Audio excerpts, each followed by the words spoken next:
What's up, non-believers, doubters, and skeptics? My name is Kevin, and I'm an ex-Christian who lives in the Bible Belt. I've come up with 24 tips / outlooks that I think will help non-believers in everyday life. Whether you're an atheist, an agnostic, or just a person who's questioning their faith, I think these tips might help to navigate through the largely monotheistic world in which we live. Let's go ahead and get started with number 1. Be skeptical. Don't be easily convinced. Question everything. Have doubts. Put claims to the test. Number 2, remember that the burden of proof is on the person making the claim. If you don't believe something, you're not making the claim. You're just not convinced. See number 1. The person who's claiming a supernatural entity is the one who has to prove that it's real. Number 3, know that you're not alone. Although sometimes it might not feel like it, you're definitely not alone in not believing that gods exist. Most people on earth disbelieve in every god except for one, and we just take it one step further. Number 4, the believers deserve respect, but the beliefs don't. You know how Christians say, love the sinner, hate the sin? Well, we say, respect the believer, not the beliefs.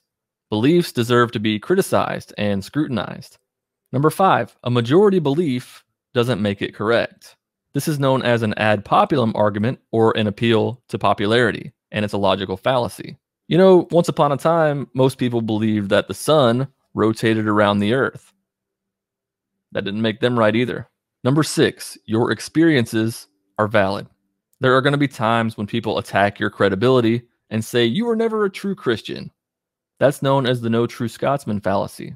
Those people who call themselves Christians now and say that you never were one don't get to dictate your experiences. Only you do.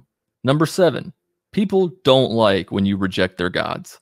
Some people are just going to straight up lash out at you and attack you because you don't believe what they do. They take it personally. But you know what? That's on them. That's not your fault that they act that way. Number 8, questioning is not sinning. Sin is just a made-up concept to make people feel unworthy and that they need salvation, that God is going to be the one to save them. Asking questions and doubting whether or not God exists is not sin. Number 9, do your grocery shopping on Sunday mornings. I thought I'd break up the seriousness a little bit here, but do your grocery shopping on Sunday morning while everybody's at church. And thank me later. Number 10, you don't have to define yourself. Now, we're all guilty of this. I'm guilty of this because I call myself an agnostic atheist, but you don't have to define yourself at all. If you want to, that's cool, but you don't have to call yourself an atheist, agnostic, theist, questioner, Christian. It doesn't matter. You don't have to put a label on yourself if you don't want to. Just be you. Number 11, use street epistemology. Street epistemology is a conversational tool that helps people reflect on the reliability of the methods used to arrive at their deeply held beliefs. Asking questions makes for better conversation. Asking questions makes people question. Ask people what they believe. Ask why they believe it. And ask how they got to that conclusion. Instead of accusations, we need conversations. Number 12, it's not a relationship, it's a religion. This is a little play on the Christian phrase, it's not a religion, it's a relationship. I just flipped it around because people wouldn't have that relationship if it weren't for religion. So don't let them pull a fast one on you. It's a religion. Number 13, it's okay to say, I don't know. This is one of my favorite things to say. And actually, I have a hoodie that has, it's okay to say, I don't know on there. Link in the description. Saying I don't know is intellectually honest. We don't have to have all the answers. Questions are better. So it's okay to say, I don't know. Let's look into it. Let's try to figure it out. Number 14, America is not a Christian nation. I'm currently listening to Andrew Seidel's book, The Founding Myth, which dispels that whole notion that we are a Christian nation. God is mentioned 0 times in the Constitution. Our country was founded on the freedom of religion, not the principles of Christianity. Number 15, you don't need a God to be good. Our morals do not come from religion. Thank God. Pun intended. And I'm glad that they don't, because if you look at the Old Testament, I'm glad that society's morals have evolved from that point. because slavery was okay, genocide was okay, and I think generally we've just come a long way since then. We don't get our morals from religion. Number 16, depression and anxiety doesn't mean that you need Jesus. There isn't a void that needs to be filled with anything supernatural. We all struggle in our own ways.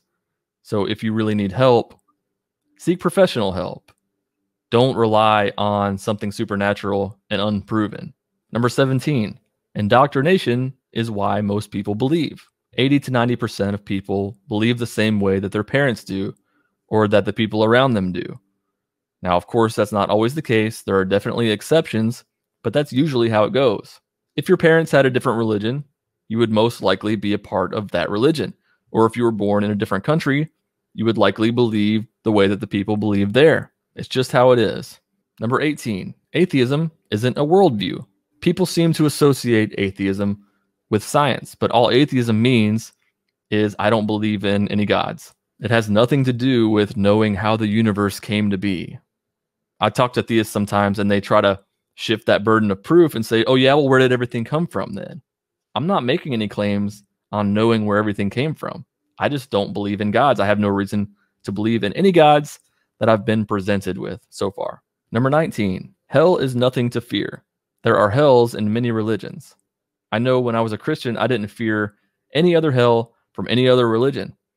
And so there's no reason to fear any hell at all once you completely get rid of religion.